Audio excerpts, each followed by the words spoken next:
Hello students, तो GOC का अपने पास लास्ट लेक्चर है basic strength comparison. Basic strength comparison का पहला पार्ट तो अपन इससे पहले वाले लेक्चर में ले चुके हैं और ये देख चुके हैं कि लोन पेयर डोनेटिंग टेंडेंसी पे अपन ने बेसिक स्ट्रेंथ पे बात करी है कि कौन कितना अच्छा अपना लोन पेयर क्या है डोनेट करेगा, उसको अपन उतना अच्छा लुइस बेस मानेंगे और बेसिक स्ट्रेंथ पे अपन ने बात करनी है। अब कुछ एक क्वेश्चन और कुछ एक कंसेप्ट अपने पास नए हैं यहां पर बेसिक स्ट्रेंथ पे, तो अपन उस पर बात करेंगे। तो अपने लिए यहां पर पहला एग्जांपल है बेसिक स्ट्रेंथ कंपैरिजन पे। ए अपन ने लेना है एनिलीन को और बी अपन ने लेना है ऑर्थोमिथाइल एनिलीन को। एनिलीन और ऑर्थोमिथाइल एनिलीन। अब अपन ने क्या सीखा पिछली क्लास के अंदर कि जितना ज्यादा इलेक्ट्रॉन रिलीजिंग ग्रुप लगा होगा मिथाइल ग्रुप का अपन क्या कंसीडर करेंगे, प्लस एच और प्लस आई इफेक्ट।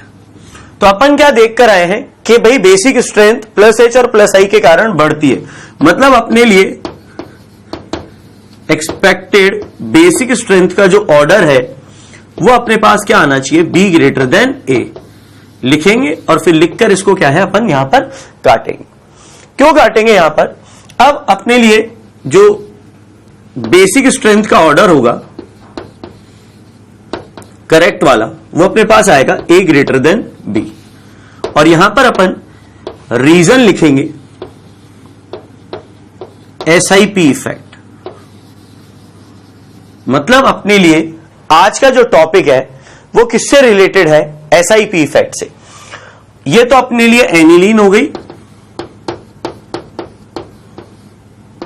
ठीक है, और ये अपने लिए ortho substituted aniline and ortho substituted aniline. Basic strength अपने पास एनिलीन की ज्यादा आती है। एसआईपी इफेक्ट क्या होता है बेटा अपने को अगर अपन बात करें, यहां पर अपन समझें कि इस ऑर्थो सब्स्टिट्यूटेड एनिलीन पर अपन ने क्या करा, प्रोटॉन का अटैक कराया।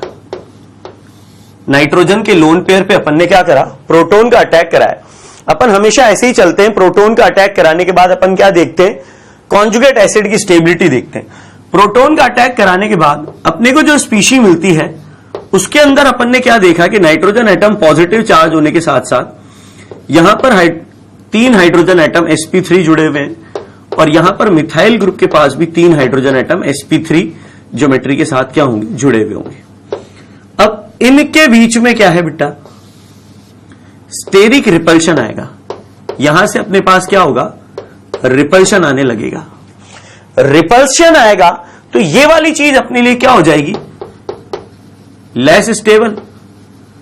और स्टेबिलिटी का सिनोनिम अपने लिए क्या है कि ये अपने लिए क्या हो गया, स्ट्रॉन्ग कॉन्जुगेट एसिड। तो रिएक्शन क्या होगी, अपन कहेंगे रिएक्शन क्या होगी, बैकवर्ड मार जाएगी कि नहीं मार जाएगी। यहां पर मिथाइल ग्रुप इस आने वाले प्रोटॉन को क्या करेगा, वेलकम करने की जगह क्या करेगा, रिपेल करेगा। और अगर रिपेल करेगा तो स्टेबिलिटी कम रहेगी और लेस स्टेबल का मतलब है स्ट्रॉन्ग कॉन्जुगेट एसिड। और स्ट्रॉन्ग कॉन्जुगेट एसिड कहां से आता है बेटा, वीक बेस से। तो अपने लिए ऑर्थो सब्स्टिट्यूटेड एनिलीन क्या हो जाएगी, वीक बेस हो जाएगी। और ऑर्थो पोजीशन पे जो एल्काइल ग्रुप है वो प्रोटोनेशन में क्या कर रहा है, रुकावट पैदा कर रहा है। तो एसआईपी इफेक्ट जो है अपने लिए, इसका मतलब क्या होता है, steric inhibition of protonation. Steric inhibition of protonation, steric कारणों से प्रोटोनेशन में रुकावट आ जाए। इनहिबिट करने का मतलब क्या होता है, रुकावट ला देना। तो एसआईपी इफेक्ट क्या है, due to the ortho repulsion in ortho substituted aniline, its tendency to protonate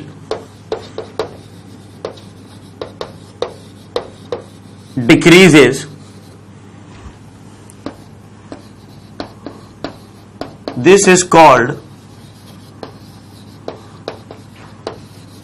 SIP effect. अब अपन क्या कह रहे हैं कि एनिलीन की बेसिक स्ट्रेंथ जो होगी वो ऑर्थो सब्स्टिट्यूटेड एनिलीन वाले से क्या होगी, ज्यादा होगी। क्यों? क्योंकि यहां पर अपने पास कौन सा इफेक्ट आएगा, SIP इफेक्ट, और SIP effect is more dominant over hyper conjugation and inductive effect. Hyper conjugation और इंडक्टिव इफेक्ट को अपन क्या कहेंगे कि SIP इफेक्ट ज्यादा प्रभावशाली है। तो पुराने लेक्चर को अगर अपन ध्यान दें, नाइट्रोजन का लोन पेयर देकर अपन क्या करते हैं, पॉजिटिव चार्ज की स्टेबिलिटी पे बात करते हैं।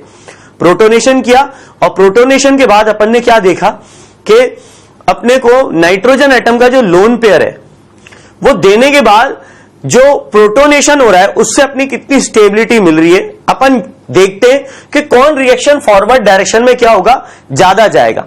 तो फॉरवर्ड डायरेक्शन में रिएक्शन जाने के लिए अपने पास क्या बात है कि पॉजिटिव चार्ज की स्टेबिलिटी क्या होनी चाहिए, ज्यादा होनी चाहिए। पॉजिटिव चार्ज की स्टेबिलिटी का मतलब क्या है कि अपने पास क्या होना चाहिए, वीक कॉन्जुगेट एसिड मिलना चाहिए, रिएक्शन क्या चलनी चाहिए, फॉरवर्ड डायरेक्शन में। तो SIP क्या कहता है कि एनिलीन वाले की ऑर्थो सब्स्टिट्यूटेड एनिलीन से क्या होगी, बेसिक स्ट्रेंथ ज्यादा होगी। And the reason behind this is due to SIP effect. और SIP इफेक्ट क्या होता है, स्टेरिक कारणों से एनिलीन के प्रोटोनेशन में क्या हो, रुकावट आ जाए। Is that clear? तो यहां पर अपने पास ये वाला ऑर्डर है, एक्सपेक्टेड ऑर्डर अपने पास गलत था और अपने पास जो रियल ऑर्डर है वो अपने पास क्या आ रहा है, A ग्रेटर देन B। मतलब कोई भी एल्काइल ग्रुप जुड़ेगा तो एनिलीन से उसकी बेसिक स्ट्रेंथ क्या हो जाएगी, कम हो जाएगी, और इसको अपन क्या बोलते हैं, SIP इफेक्ट बोलते हैं। और थ्योरी और एग्जांपल लेते हैं, यहां तक नोट डाउन करें। चलो अपन इसी को जोड़कर क्या है, बेसिक स्ट्रेंथ पे बात कर लेते हैं और एक एग्जांपल लिखते हैं यहां पर बेसिक स्ट्रेंथ के लिए कि अपन ने A एग्जांपल लिया एनिलीन, B पार्ट अपन ने लिया NH2, मिथाइल ग्रुप जोड़ दिया अपन ने ऑर्थो पोजीशन पे, C ऑप्शन लिया अपन ने एनिलीन, मिथाइल ग्रुप जोड़ दिया मेटा पोजीशन पे, और D एनिलीन और मिथाइल ग्रुप जोड़ दिया अपन ने पैरा पोजीशन पे। अब अपन बेसिक स्ट्रेंथ पे बात करें तो बेसिक स्ट्रेंथ अपन कैसे रिलेट करते हैं, by the plus I effect और प्लस H इफेक्ट और प्लस M इफेक्ट। कि भाई एल्काइल ग्रुप है, मेटा पे कौन सा इफेक्ट शो करेगा बेटा, प्लस I ओनली। यहां से अपन क्या देखेंगे, प्लस H और प्लस I। अब ऑर्थो पे एल्काइल आते ही अपन प्लस H और प्लस I से पहले कौन सा इफेक्ट देखेंगे बेटा, SIP, स्टार लगा दिया, SIP इफेक्ट देखेंगे। मतलब अपने पास यहां पर dominance order for application of effects, अपने पास dominance order for application of effects पर अगर अपन बात करें तो सबसे पहले अपन देखते हैं इलेक्ट्रोनेगेटिविटी, फिर आता है एरोमेटिसिटी वाला फंडा, फिर आता है SIR, फिर M या R इफेक्ट, फिर अपन देखते हैं SIP, फिर H इफेक्ट, और फिर अपने लिए लास्ट क्या आता है, इंडक्टिव इफेक्ट। तो ये अपने पास प्रायोरिटी रहेगी कि प्लस H और प्लस H में और SIP में अपन क्या है, पहले प्रायोरिटी किसको देंगे बेटा, SIP को देंगे। स्टेरिक इनिबिशन ऑफ प्रोटोनेशन क्या करेगा, डोमिनेंस ऑर्डर अपने को बताएगा कि कौन सा इफेक्ट अपने को पहले लगाना है। तो SIP इफेक्ट में अपन क्या देखेंगे, यहां पर बेसिक स्ट्रेंथ बढ़ने के कारण क्या हो जाएगी, बढ़ने की जगह क्या हो जाएगी, कम हो जाएगी। अपन यहां पर अगर बेसिक स्ट्रेंथ ऑर्डर लिखें तो अपने पास सबसे ज्यादा किसका आएगा, D वाले का, फिर आएगा C वाले का, फिर आएगा अपने पास A वाले का, और अपने लिए B वाला क्या होगा बेटा, सबसे लास्ट में आएगा। A वाले से भी लास्ट में आएगा। क्यों, रिलीजिंग ग्रुप से अपन पहले इफेक्ट से क्या देखेंगे, अपन देखेंगे SIP इफेक्ट। तो ऑर्थो सब्स्टिट्यूटेड एनिलीन की जो बेसिक स्ट्रेंथ है वो एनिलीन वाले से भी क्या होगी, कम होगी due to the SIP effect, और एसआईपी इफेक्ट के कारण अपन ये वाली चीज देखेंगे। पर अगर ऑर्थो पोजीशन पे OH या OR ग्रुप होगा, मतलब अगर +M वाला ग्रुप होगा, तो उसे अपन एसआईपी से पहले ट्रीट करेंगे। उस पर अपन एग्जांपल लेते हैं। इस एग्जांपल पर एक बार ध्यान दें और इसे कॉपी करें। यहां पर अपन ध्यान दें तो बेसिक स्ट्रेंथ के अंदर अपने को जो चीज पर ध्यान देना है वो एसआईपी इफेक्ट पर ध्यान देना है। अब अपने को यहां पर ये वाली चीज ध्यान रखनी है कि अगर अपने पास एनिलीन है, एक बार अपन थ्योरी में इसको ध्यान रख लें, NH2 है अपने पास, तो इसकी जो बेसिक स्ट्रेंथ है वो अपने पास ऑर्थो सब्स्टिट्यूटेड वाले से क्या होगी, ज्यादा होगी। पर ऑर्थो सब्स्टिट्यूटेड ग्रुप अपने लिए R हो सकता है या फिर इलेक्ट्रॉन विड्रॉइंग ग्रुप हो सकते हैं। +M वाला ग्रुप यहां पर अपने पास एनिलीन से बेसिक स्ट्रेंथ में क्या आएगा, जीतेगा। जैसे अपन इसको एग्जांपल की जगह पर अपन यहां पर सिंपल बता देते हैं कि अगर जैसे एनिलीन लिया और एनिलीन के लिए यहां पर अपन ने +M वाले ग्रुप जोड़े, या तो OH या फिर अपन ने क्या जोड़ा, OR, तो वो +M वाले का इफेक्ट जो होगा वो SIP वाले से अपन क्या कहेंगे, ज्यादा होगा। SIP इफेक्ट और +M में अपन ज्यादा किसको प्रायोरिटी देंगे, अपन प्रायोरिटी देंगे +M वाले इफेक्ट को। और +M इफेक्ट वाले को अगर अपन ने प्रायोरिटी दी तो बेसिक स्ट्रेंथ का ऑर्डर अपने पास ये आएगा कि भाई +M बेसिक स्ट्रेंथ को बढ़ाएगा, SIP इफेक्ट +M इफेक्ट के कारण अपन SIP में क्या कहेंगे कि बेसिक स्ट्रेंथ कम करेगा, और ये एनिलीन जो होगा ये हमारे लिए बीच में आएगा। तो एनिलीन है, ये भी हमारे लिए ऑर्थो सब्स्टिट्यूटेड एनिलीन है, और ये भी मेरे लिए ऑर्थो सब्स्टिट्यूटेड एनिलीन है। पर जैसे कि मैंने आपसे कहा कि अगर अपने पास +M इफेक्ट है, OR और OH है, OR और OH अगर है, तो अपन फिर वहां पर SIP न देख करके +M इफेक्ट देखेंगे। इलेक्ट्रॉन रिलीजिंग इफेक्ट होगा इसका, और ये प्रोटोनेशन को क्या करेगा, नाइट्रोजन एटम के बढ़ावा देगा। तो एनिलीन में केवल अपन ऑर्थो सब्स्टिट्यूटेड SIP इफेक्ट अपन कब देखेंगे, जब अपने पास यहां पर R ग्रुप है या फिर कोई सा भी इलेक्ट्रॉन विड्रॉइंग ग्रुप है, उसकी बेसिक स्ट्रेंथ अपने लिए क्या होगी, कम होगी। ठीक है, ये तो अपने लिए एक जनरल ट्रेंड वाली बात हो गई। अब अपन एक इंपॉर्टेंट एग्जांपल ले रहे हैं। SIP इफेक्ट तो अपना हो ही गया। अब जैसे अपन ने यहां पर एंड यहां पर मिथाइल ग्रुप, यहां पर मिथाइल ग्रुप, यहां मिथाइल, यहां methyl, lone pair, NO2 group लगा दिया A, और B में अपन ने मिथाइल ग्रुप की पोजीशन NO2 के ऑर्थो पर कर दी।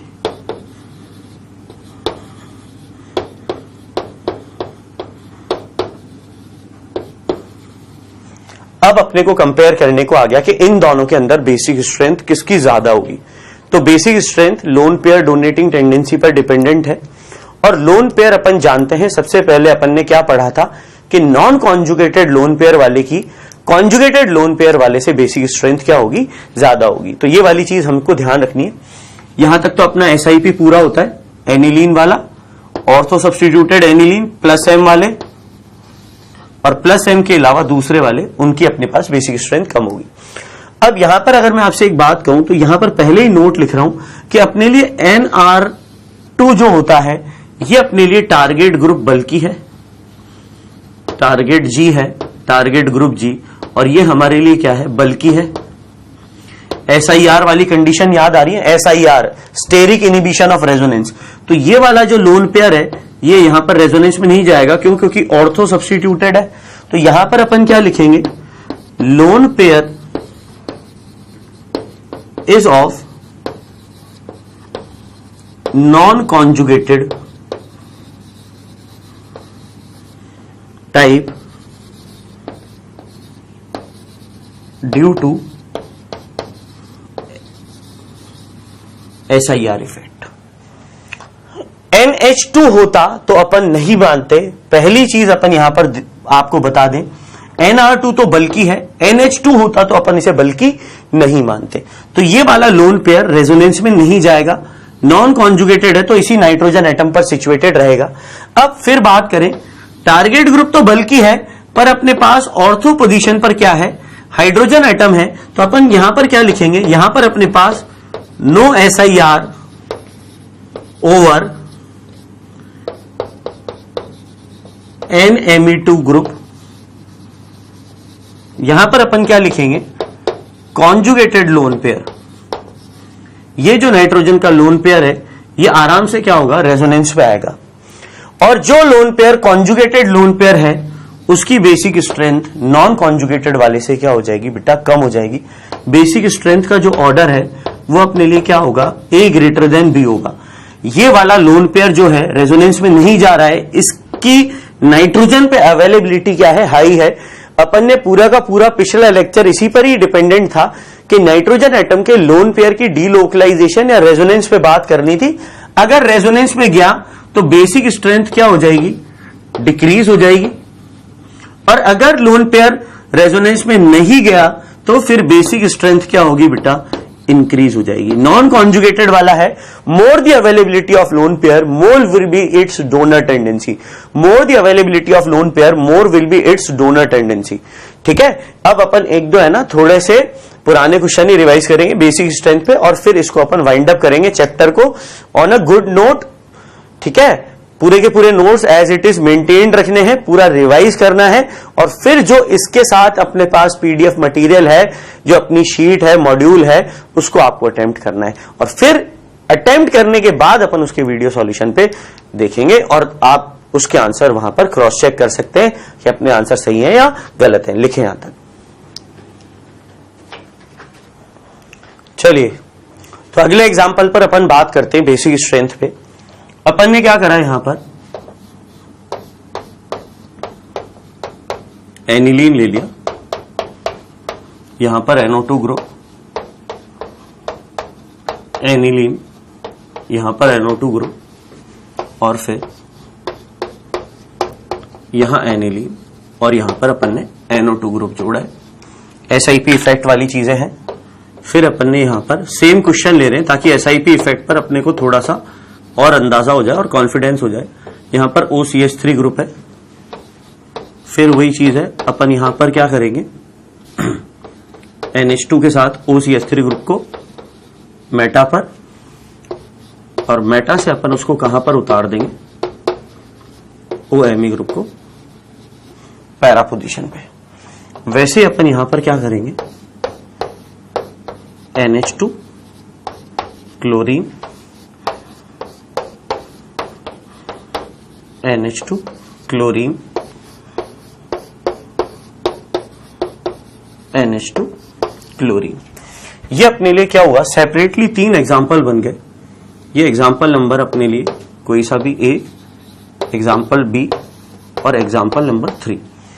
अपन ने क्या करा, 3 एग्जाम्पल लिख दिए, A, B, C, इस तरीके से अपन ने इनको ऑप्शन दे दिए। और इन तीनों पे अब अपने को क्या करना है, कंपेयर करना है कि अपन किस तरीके से यहां पर आगे बात कर सकते हैं बेसिक स्ट्रेंथ पर। समझ में आई बात। चलिए, अब NO2 है, NO2 कौन सा होता है बेटा, -M और -I, और साथ साथ यहां पर क्या लगेगा, SIP लगेगा, तो बेसिक स्ट्रेंथ काफी कम हो जाएगी। यहां पर NO2 केवल और केवल क्या दिखाएगा, -I ओनली, और यहां पर NO2 पर बात करें तो -M और -I दोनों लगा रहा है। तो सबसे कम विड्रॉइंग इफेक्ट इसका कहां पर आ रहा है, बी वाले पोर्शन में। देख लो, यहां पर तो -M, -I और SIP है, तो ये अपने लिए अगर अपन बात करें, टाइप कास्ट करें, तो ये अपने लिए इलेक्ट्रॉन विड्रॉइंग ग्रुप क्या आ रहा है, strong. Electron withdrawing group strong, -I से खींचने वाला इलेक्ट्रॉन विड्रॉइंग ग्रुप वीक, और ये अपने कौन सा आ रहा है, इलेक्ट्रॉन विड्रॉइंग ग्रुप मीडियम। अब विड्रॉइंग ग्रुप जितना ज्यादा स्ट्रांग होगा उतनी ज्यादा प्रोटोनेशन में क्या आएगी, दिक्कत आएगी। तो अपने पास A वाले का जो बेसिक स्ट्रेंथ का ऑर्डर है वो B वाले की सबसे ज्यादा, फिर C, और फिर क्या आ जाएगा, A आ जाएगा बेसिक स्ट्रेंथ का ऑर्डर। OMe में बात करें, यहां अपन क्या है, +M देखेंगे, यहां -I देखेंगे केवल, और यहां पर अपन +M ग्रेटर देन -I देखेंगे। यहां पर भी अपने पास +M ग्रेटर देन -I होगा। अब चूंकि यहां पर माइनस आई पहले जुड़ा हुआ है तो माइनस आई यहां पर कौन सी कंडीशन में है, स्ट्रॉन्ग कंडीशन में है, और जबकि यहां पर माइनस आई कौन सी कंडीशन में है, वीक कंडीशन में है। ऑर्थो में और पैरा में अगर अपन बात करें तो जितना ज्यादा पास होगा माइनस आई इफेक्ट उतना ही क्या हो जाएगा बेटा, कम हो जाएगा। तो अपने लिए माइनस आई स्ट्रांग होने के कारण ये वाला अपने लिए क्या बनता है, इलेक्ट्रॉन रिलीजिंग ग्रुप मीडियम, जबकि ये अपने लिए क्या बनता है, इलेक्ट्रॉन रिलीजिंग ग्रुप स्ट्रॉन्ग, और ये तो विड्रॉइंग ग्रुप है। तो अपने लिए इस बार ऑर्डर क्या आ गया, C greater than A greater than B। Basic strength का ऑर्डर अपने पास क्या आ गया, C greater than A greater than B। SIP effect क्यों नहीं लगाया, क्योंकि प्लस M देखेंगे, SIP इफेक्ट नहीं देखेंगे। फिर हेलोजन में बहुत अच्छा काम है, माइनस आई, यहां पर भी माइनस आई, और यहां पर भी अपना क्या होगा, माइनस आई इफेक्ट होगा। अब ऑर्थो, मेटा और पैरा जैसे जैसे अपन दूर जाएंगे वैसे वैसे माइनस आई इफेक्ट कम होगा। यहां पर माइनस आई इफेक्ट स्ट्रॉन्ग, यहां पर माइनस आई मीडियम, और यहां माइनस आई अपने लिए क्या हो गया बेटा, वीक हो गया। तो अगर अपन बेसिक स्ट्रेंथ पर बात करें तो बेसिक स्ट्रेंथ इस बार अपने पास C greater than B greater than A आएगी। A वाले में माइनस आई भी लग रहा है, प्लस अगर अपन बात कहें तो SIP इफेक्ट भी लग रहा है। ऑर्थो वाले की अपने पास क्या होगा, कम हो जाएगा। क्यों, क्योंकि ये अपने लिए क्या है, विड्रॉइंग ग्रुप के रूप में काम करता है। तो विड्रॉइंग ग्रुप है तो अपन SIP लिख सकते हैं, जबकि अगर प्लस एम इफेक्ट था तो फिर अपन ने SIP इफेक्ट कंसिडर नहीं किया था। विड्रॉइंग ग्रुप था तो फिर अपन ने क्या है, SIP इफेक्ट कंसिडर किया था। तो इस तरीके से अपन बेसिक स्ट्रेंथ ऑफ अमीन्स पर बात करेंगे। अपन ने काफी सारे एग्जांपल यहां पर ले लिए, एसिडिक स्ट्रेंथ और बेसिक स्ट्रेंथ अपने लिए आज इस लेक्चर में अपने पास यहां तक खत्म होता है। अपन और ज्यादा डिटेल में बात अब जो है वो अपन हाइड्रोकार्बन चैप्टर स्टार्ट करेंगे। तो hydrocarbon will be our next chapter, alkane, alkene, alkyne. उसके बाद अपन फिर एल्काइल हैलाइड पर बात करेंगे और सो ऑन। अपन इस तरीके से ऑर्गेनिक के आगे चैप्टर्स पे डिस्कशन करेंगे। यहां तक अपना जीओसी पूरा होता है। तो बेटा पूरा का पूरा कंटेंट एक बार रिवाइज कर लो, अच्छे से बैठ के पूरा का पूरा क्वेश्चन वगैरह आप कर लो, नोट्स एक बार पूरे के पूरे रिवाइज रहें। Then we'll start with the next lecture. ठीक है, थैंक यू।